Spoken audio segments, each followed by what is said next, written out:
So mga kabansa, when we say that naghihirap ang taong bayan, hindi po lahat naghihirap. Ang mga bankero, ang mga bangko ay talagang saganang-sagana po sa sobrang tubo po nila. This has to stop. This has to be moderated, if not completely controlled. That is easily money for the people. Because if we nationalize the banking system, then all that profit will go back to the people sa infrastructure, sa power plants, sa hydroelectric plants, sa nuclear power plants, and so on. Pero hindi, yan po. Okay, now we go to the economy and economics po. Ang ating inquirer po, let me just check ang source po nito kung NEDA ba ito or but ang ibig sabihin po nitong kanilang headline po, at ito ay kumakalat na rin sa social media, Pinoy spending more than 64 pesos per meal for meals a day, not food poor daw. Sabi ng NEDA, okay, now, nandiyan pala sa headline yung source, NEDA. Alam po ninyo, si Kaado, namimili, nakakwento ni Kaado sa akin sa mga binibili niya sa tindahan sa kanto. No? Kaado, magkano bang kanin ngayon, isang scoop ng kanin? Scoop na ka. What do you mean? Yung cooked rice? Well, cooked rice, yung luto mo na. Wala na hong 10 pisong wala na hong 10 pisong kanin ngayon. Naglalaro na ho sa pinakamababa 12 pero basic shrinkflation yun. Ang normally ho 15 to 18 na ang isang balot ng kanin, no? Isang quick meal. At ang bigas po ay nasa 64 per kilo na, no? Yung ulam, halimbawa isang ulam, magkano na ngayon? Aba, dati ho, isang ulam makakabili kayo ng 30, 40, 50. Ngayon ho, ang gulay ay 50 na hanggang tapos pag ulam 80 hanggang 120. Depende kung ano ang bibili nyo, no? Yan ang National Economic Development Authority po o administration po natin. Yan. Napansin ko kami ito, marami na silang binibenta ngayon at halos lahat ay may sabaw, may sauce. Tinanong ko, bakit naman ninyo nilalagyan ng sauce itong bistek? Sabi nila, yun ho ang gusto ng tao ngayon. Kasi gusto nilang ikalat yung halimbawa, yung toyo, di ba? Oo nga, yun na lang sa kanin. Tapos isang ulam lang, isang kanin, isang ulam lang, may sabaw na sila. Libre naman yung sabaw, pero yung ulam may sauce. So, isda, chicken, karne. So, pati yung, ang gusto ko kasi sa adobo, yung walang sabaw lahat halos na bibili ko adobo may sabaw na rin. Kaya makikita natin dito sa slide natin, 80% galit dito sa headline na to. 80% yung pula doon sa baba. Yung comment sa 80, tipid na tipid ang isang meal sa 80. Isang meal lang yun. Now, I wonder how yung maliit na kanin tsaka kaprasong ulam, 80 na. Sa ating audience siguro. Dati sa mga estudyante, makakita ka pa mga 30, di ba? Ulam, kanin, sabaw. Wala nang gano'n. Mura na yan, sasabihin ng Malacanang, yung kanilang, yung sa kanilang party sa Sona, yung kada ulo. Kaya nga. 20 million. At saka kwek ang nasa menu, kwek. Kwek nasa menu. Talaga, natatawa tayo hindi po dun sa talagang kalokohan na ginagawa po nitong mga to. Well, this is actually very sad. We're not laughing because we like it. It's really a very sad situation. Even our friends from other countries, like my friends from Germany who come here, stay over the weekend and then so on.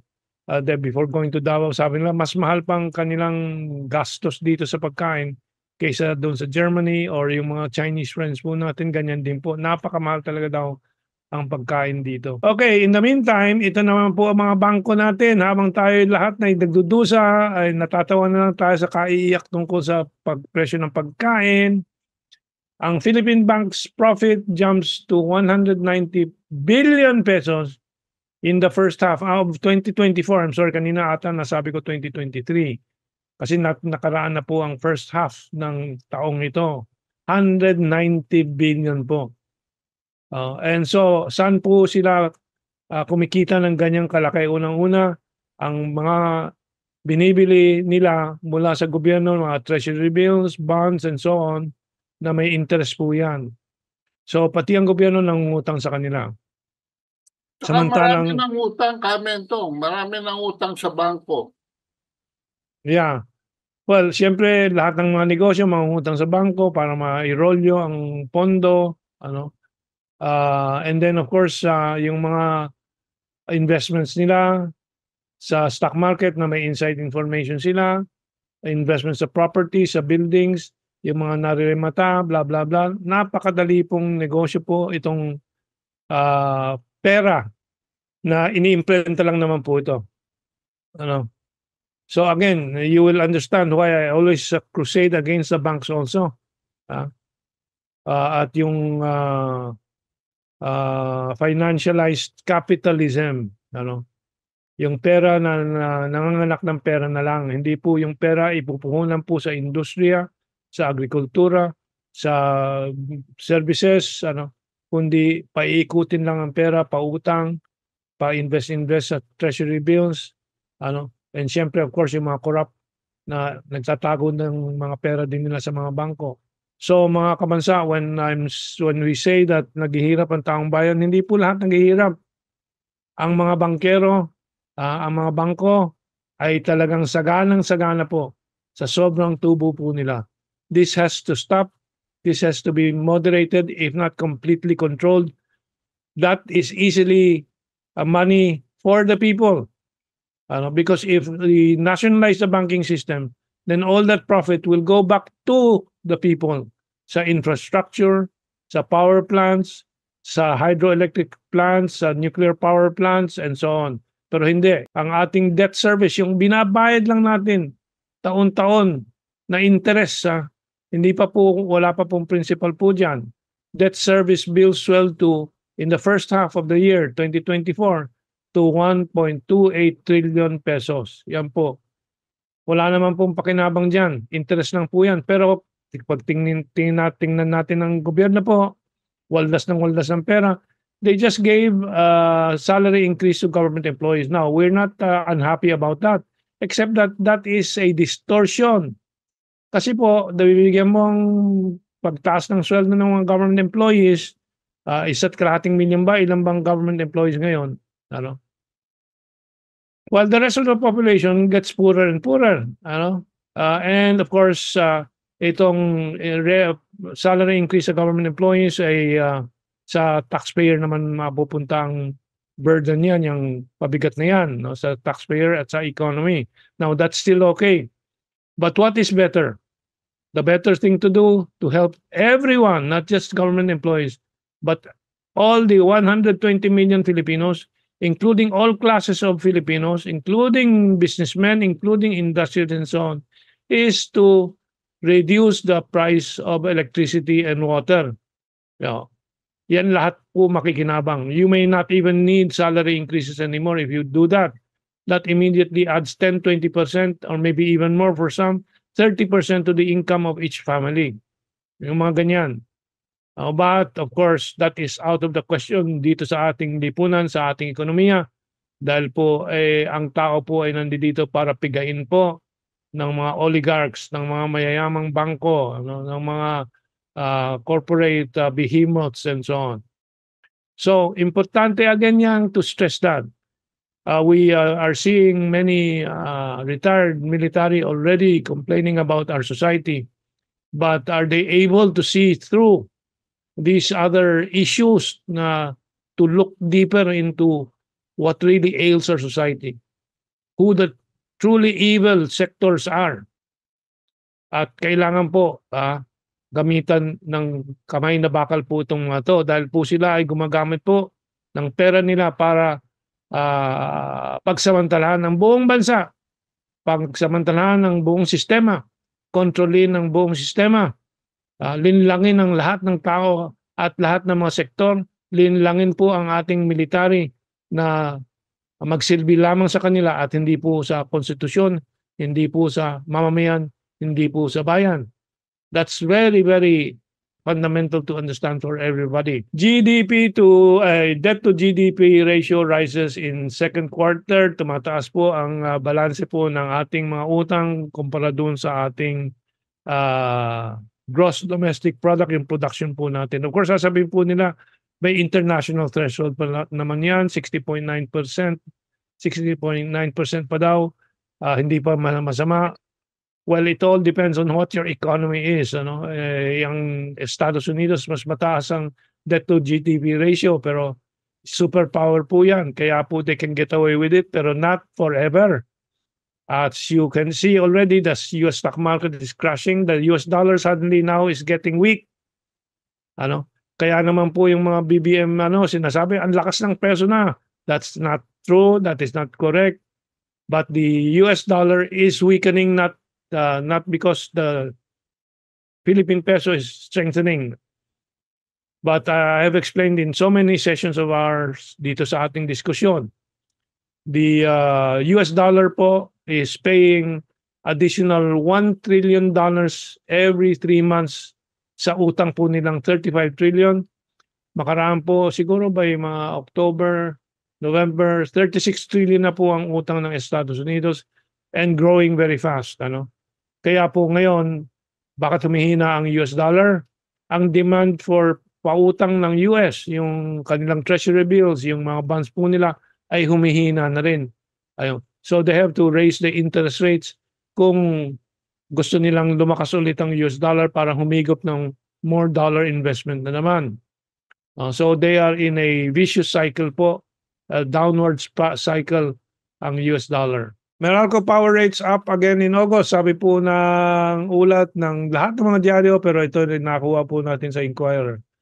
Sabi daw 30 centavos lang, maliit lang daw, blah blah blah blah, but of course talagang tumataas naman buwan, bawat buwan na dumadaan po. We keep reporting to you February, March, April, May, June, July, puro pataas ng pataas. Saan tayo pupulutin? Okay, let's move on. San Miguel net balloons to 33.5 billion pesos. Again, Ramon Ang's profit po yan. And San Miguel Global Holdings Corporation operating income surged 56% to almost 23 billion while EBITDA jumped 45% to 30.1 billion. Now, puro kita po ninyo yung taas po ng kanilang tubo, 56%. Halos going on towards the 60-70% profit growth. Petron, meanwhile, delivered 21% growth in consolidated revenues to 444.5 billion. Now, fuel again should be a state monopoly, but hindi, pinrivatize po yan. Consolidated operating income rose 8% to 17.3 billion, while net income was said to have ended the half at 6 billion pesos. Now, hindi po nasama po yung mga profits po ng kanilang energy sector. Hinanap ko po yan, hindi po nakasama, but it's kasama po yan sa consolidated profits po. So yan, nakakasindak, di ba? That money should be part of the national coffers, part of the national treasury. Para hindi na po kailangan nakawin ang mga PhilHealth funds po na 90 billion ba, na nakawin pa nila para imudmud sa mga kongresista at mga senador. Ito naman ang government health workers natin, salary hike of government personnel unjust. Sabi po ng anong organisasyon nito, Government Service basahin po natin yung ulat. EO 64 of PBBM is unacceptable and unjust. We have been working tirelessly on the front lines, often risking our own health and safety for the well-being of the patients we serve. The 530 monthly increase will not alleviate health workers' and other government employees worsening economic situation. You are correct there. We support you there. But you should not only cry out for your own personal sectoral interest. Cry out for the national interest. Let us appeal to all sectors. Kasi kung sarili lang natin iisipin natin, ating salary increase lang, and so on, eh paano lahat, no? If you are demanding sana electricity rates to go down, water rates to go down, together, sama-sama tayo, lalaki ang income natin. Anyway, tuloy natin. It will only be eroded by the tax and monthly premium contributions such as GSIS, sa kanila, government employees kasi sila, but SSS also, of course. Pag-ibig and PhilHealth. Essentially, there is no substantial salary increase in the Marcos administration. Sally Ejes, a clerk and president of the Philippine Heart Center Employees Association, said, she is also correct there. But kulang po ang mga ipinapaliwanag niyo at pinoprotesta po ninyo. Dapat you should be protesting for the entire country. You should be protesting and demanding the nationalization of the banking system, of the public utilities, dahil po hindi po lang 500 pesos per month additional increase po yan. Libo po ang madadagdag sa income, sa net real income ninyo. Madam, what's her name? Sally Ejes. The purchasing power ay nandun lamang sa siguro 3 to 5% ng ating population sa itaas. And it's not being enjoyed by 95 to 97% of our population. Kagagaling lang ho namin sa Cebu, and kung yung sitwasyon dito sa Maynila ay medyo kakita na kayo ng mga pulubi sa bawat intersection dyan. Sa Maynila ho, marami na rin nakatira sa kalye, no? At may mga makeshift na sila doon.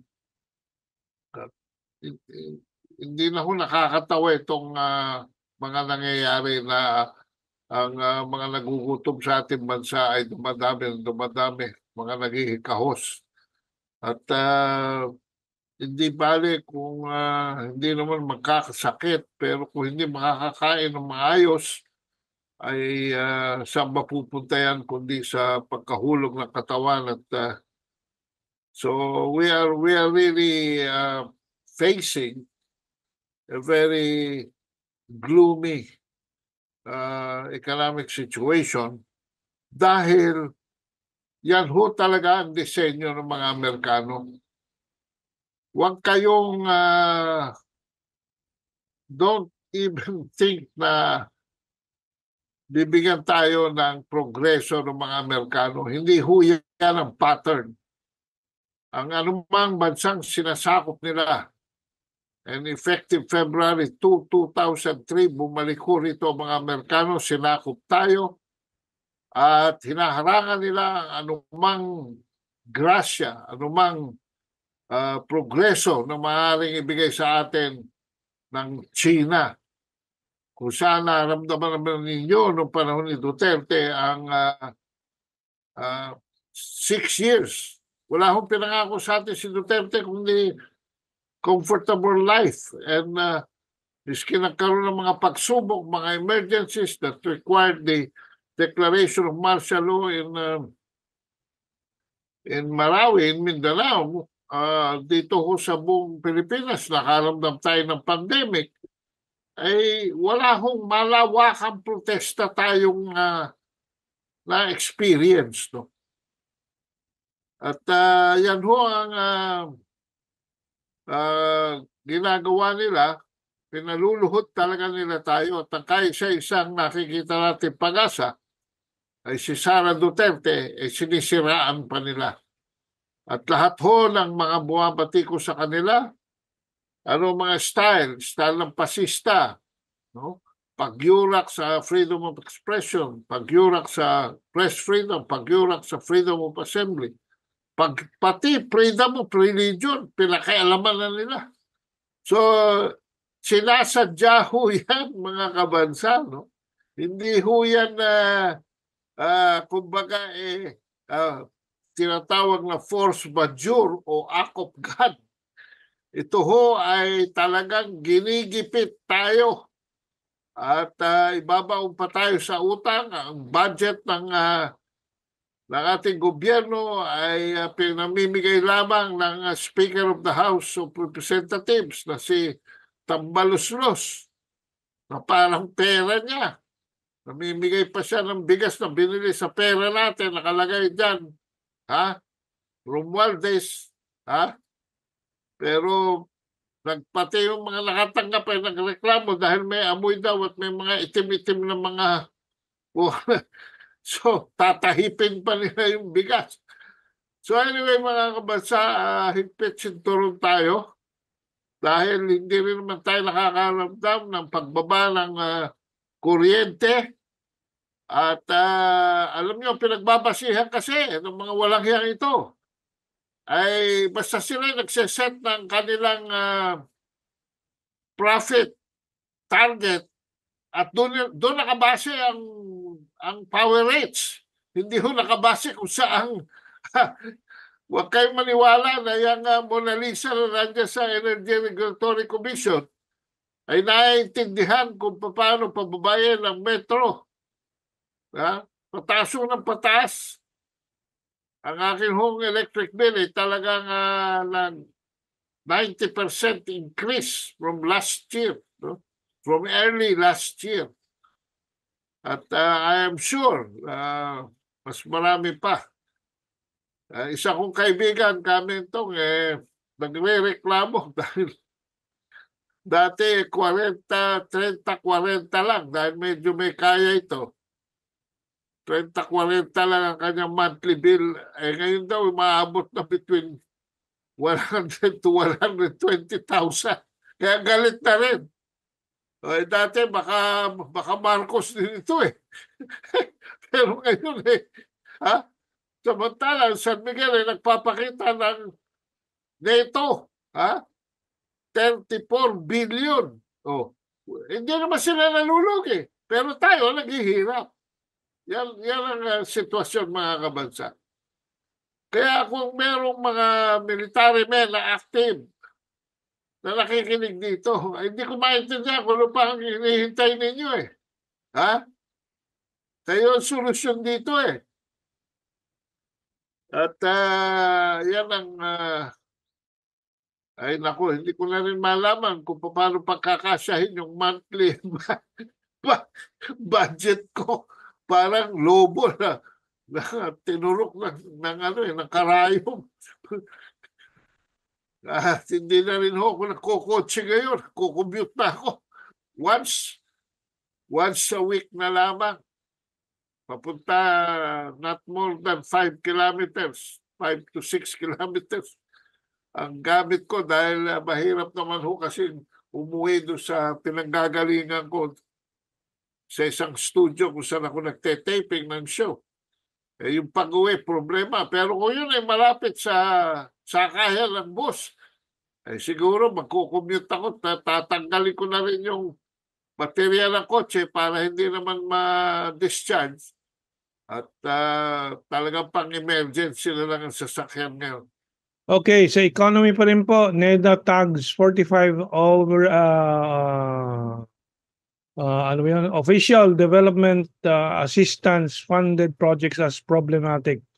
45 na malalaking strategic projects po ng Pilipinas hindi nila magawa-gawa.